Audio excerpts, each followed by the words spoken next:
My stepmother evicted me from the house I built. I sued for unjust enrichment and won $1.5 million. I spent 3 years of my life and $250,000 of my own savings building a beautiful guest house on my father's property. It was supposed to be my forever home, a place to care for him in his old age. But 2 months after my father died suddenly of a heart attack, his new wife, Linda, my stepmother, changed the locks while I was at work. She put my clothes in trash bags on the curb and sent me a text. "The property is mine now. You have 24 hours to collect your trash or I'm calling the police." She thought that because her name was on the land deed, she owned my house too. She was legally right, or so she thought. But she didn't know that I had kept every single receipt, every invoice, and every email from my father promising me the land. I was about to sue her for unjust enrichment, force a sale of the entire estate, and leave her with nothing but legal debt. My father owned a large 10-acre plot of land in Texas. It was his pride and joy. 5 years ago, after my mom passed, he was lonely. He met Linda at a church group. She was 20 years younger than him, charming, and seemed to genuinely care for him. I was happy he wasn't alone. 3 years ago, Dad asked me to move closer to help him manage the land. We made a verbal deal. "OP, you build a house on the North Acre. You pay for the construction and the land is yours. I'll sign it over to you officially when the survey is done." I trusted my father completely. I didn't rush the paperwork. I poured my life savings into that house. I built a 2,000-square-foot custom home. I installed the plumbing, the electric, the roof. It was my masterpiece. Linda watched me build it. She even picked out the paint colors for the kitchen. She knew exactly what the deal was. But Dad died before he signed the deed subdivision. He hadn't updated his will in years, so by default, the entire 10-acre estate passed to his surviving spouse, Linda. The funeral was on Saturday. By Monday, Linda's attitude had shifted from grieving widow to ruthless land baron. "I've been looking at the market, OP," she told me coldly in the kitchen. "This estate is worth $2 million. I'm selling it all to a developer next month. You need to find a new place to live." I was stunned. "Linda, you can't sell my house. I paid for it. I built it. Dad promised me this acre." Linda laughed. She pulled out the property deed. "Show me your name on this paper, OP. Oh, wait, it's not there. In the eyes of the law, anything attached to the land belongs to the landowner. That's me. Your house is just an improvement on my property. Thanks for increasing the resale value." The next day, the locks were changed. I was homeless, standing on the street, staring at the house I built with my own hands, which was now being used to make my stepmother a multi-millionaire. I went to the police, but they gave me the standard line: "It's a civil matter. Her name is on the deed. We can't let you back in." I felt hopeless. Real estate law is strict. The statute of frauds generally requires real estate transfers to be in writing. Without a written contract, my verbal deal with Dad was legally worthless. Linda knew this, and she was betting everything on it. But I wasn't going to let her steal my labor and my future. I found a lawyer named Robert, a specialist in equitable remedies. He told me that while the law of contracts was against me, the law of fairness was on my side. Robert explained that we couldn't sue for breach of contract because there was no written contract. Instead, we were going to use a powerful, lesser-known legal weapon called a constructive trust. But to win, we had to prove that Linda knew about the deal and silently encouraged me to spend the money, planning to steal it all along. How did a series of innocent text messages regarding kitchen tile samples become the smoking gun evidence that proved Linda's fraudulent intent and saved my $250,000 investment? I sat in Robert's office, feeling defeated. "Robert," I said, "Linda is right. I don't have a deed. I don't have a contract. I was stupid enough to build a house on a handshake." Robert shook his head. "You aren't stupid, OP. You were trusting. And the law has a remedy for that. It's called equitable estoppel." He explained that while the statute of frauds usually requires real estate deals to be in writing, there is a major exception. If a person, Linda and my father, encourages someone, me, to spend money improving a property based on a promise, they cannot later use the lack of a contract to steal those improvements. That is unjust enrichment. To win, Robert said, we need to prove Linda knew the house was yours. We need to prove she didn't just watch you build it, but actively encouraged you to spend your savings knowing she would eventually own the land. That's when I remembered the text messages. I pulled out my phone. Linda and I had texted constantly during the construction. I scrolled back 2 years. There it was, the smoking gun. On March 12th, I had texted Linda, "Hey, the granite countertops are $5,000. It's a bit over budget. Should I go with the cheaper laminate?" Linda replied, "No, get the granite. It adds value to your investment. Remember, this is going to be your home for the next 30 years. Treat yourself." Robert smiled when he read that. She used the words "your investment" and "your home." That proves she acknowledged your ownership interest. But there was more.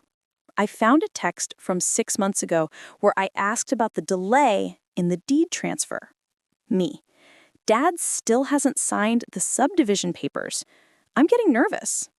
Linda: "Don't worry about the paperwork, sweetie. You know your father is slow. We aren't going anywhere. You are safe. Just finish the roof." "This is it," Robert said, slamming his hand on the desk. "This is fraudulent inducement. She told you you are safe to get you to finish the roof, adding value to the land she planned to steal. We have her."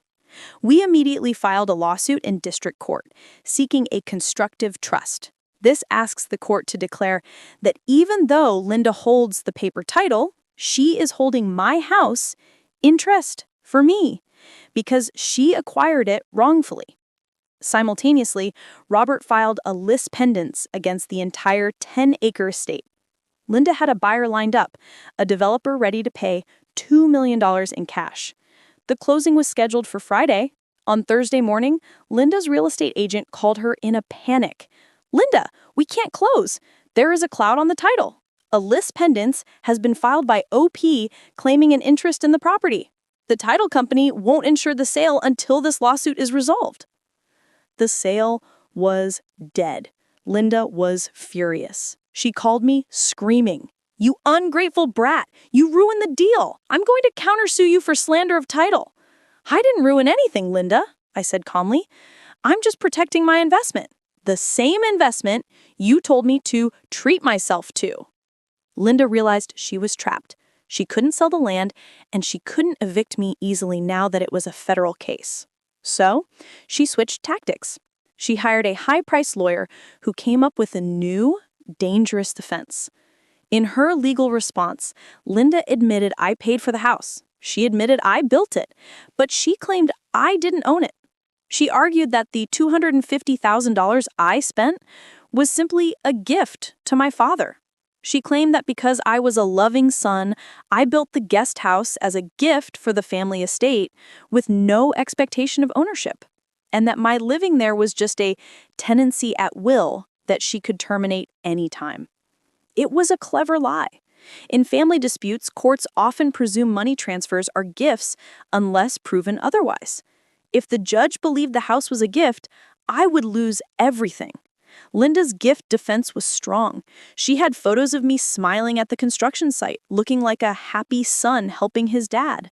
I needed undeniable financial proof that this was a business transaction, not a charity project. How did my lawyer use my father's old tax returns and a forgotten building permit application to prove that my father himself never considered the house a gift, but a separate, legally distinct property? Linda's lawyer was slick. In the courtroom, he painted a picture of a wealthy, generous son, me, who built a guest house simply to be close to his aging father. "Your Honor," he argued, "there is no contract. There is no loan agreement. In the absence of these, the law presumes a transfer between family members is a gift. The house belongs to the estate, and therefore to Linda." I saw Linda smirking at the defense table. She thought she had won on a technicality. But Robert, my lawyer, stood up slowly. "Your Honor, the defense claims this was a gift, But the financial records of the deceased tell a very different story. We would like to introduce Exhibit C, the building permit application, and Exhibit D, the father's property tax returns. Robert projected the documents onto the screen. First, the building permit. It was a dusty document from 3 years ago pulled from the county archives. "Look at the signature line," Robert said. There, in my father's unmistakable handwriting, under the section labeled Owner of Improvement, he had written my name, O.P., and under landowner consent, he had signed his own name. If this was a gift to himself, why did the father explicitly list O.P. as the owner of the structure on a government document? He was distinguishing the land from the house. Then came the tax returns. Robert showed my father's tax filings for the last 3 years. If the father believed he owned this new $250,000 asset, he would have listed it on his property tax declarations to claim the homestead exemption increase. He did not. Furthermore, Robert pointed to my bank records. We have proof that O.P. paid the property tax difference directly to the county assessor every year. A son does not pay taxes on a gift he gave away. An owner pays taxes on his property. The judge looked at Linda. "Mrs. Linda, your husband's own tax filings contradict your story. He treated the house as O.P.'s property, not his own. The gift argument is rejected." The courtroom shifted. Linda's smirk vanished. The judge ruled that I had successfully proven a constructive trust. This meant that while Linda held the deed, she was legally holding my house in trust for me. But we weren't done. The judge's ruling only covered the house, not the land under it. Linda still owned the 10-acre earth my house sat on. Linda, realizing she was losing, decided to go scorched earth. During the break, her lawyer approached us with a malicious smile. "Okay, you win the house, but Linda owns the land, and she has no intention of subdividing it for you. In fact, she plans to lease the remaining 9 acres surrounding your house to a commercial pig farm. The smell will be unbearable. Your $250,000 house will be worthless.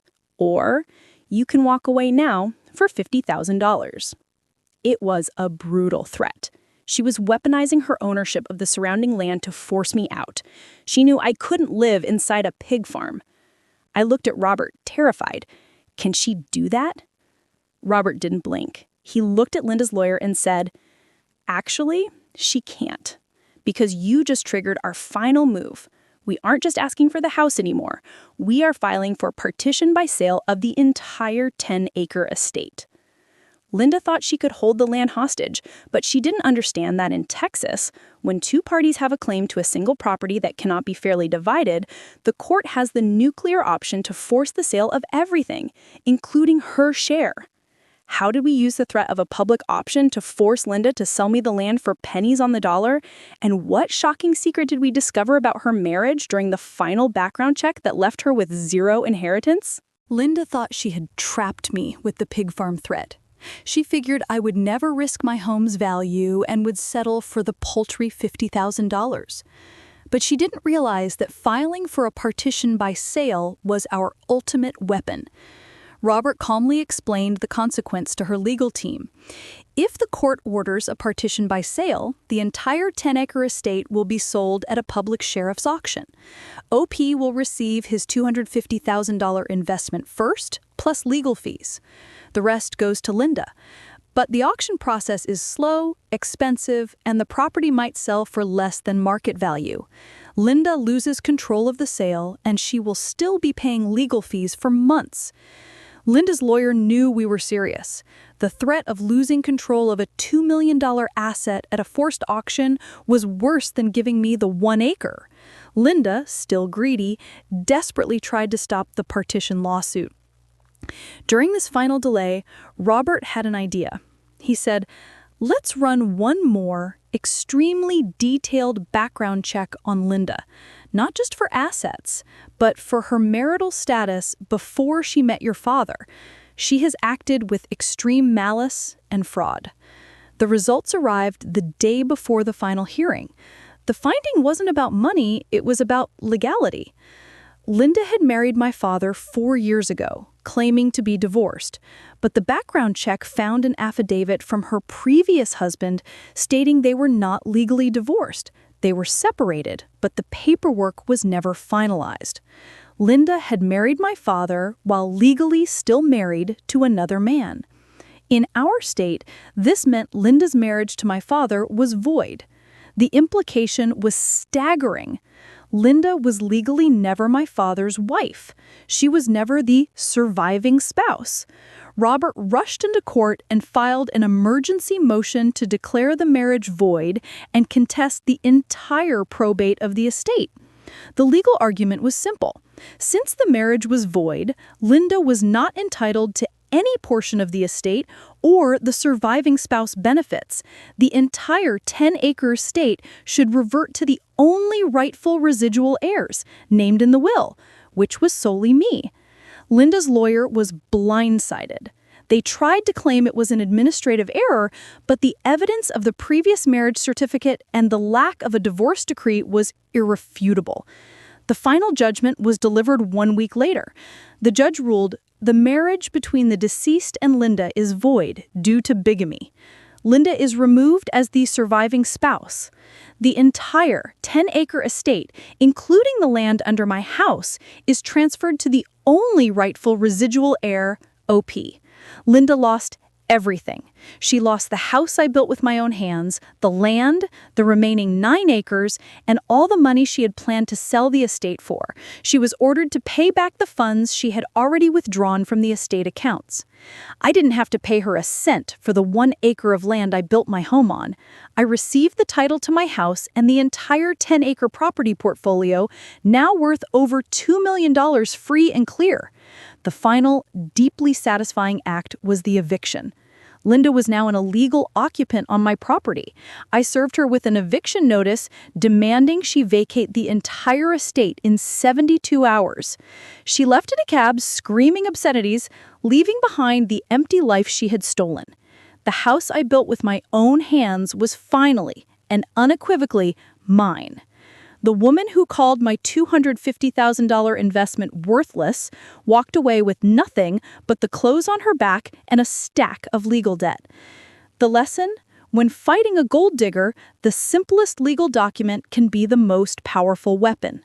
Never rely solely on contract law. Use equity, fairness to your advantage. And when dealing with a surviving spouse who appears overnight, remember to investigate their past marital history. Sometimes the easiest way to win an inheritance battle is to prove the marriage itself was fraudulent, voiding their entire claim to the estate and resulting in a total financial victory.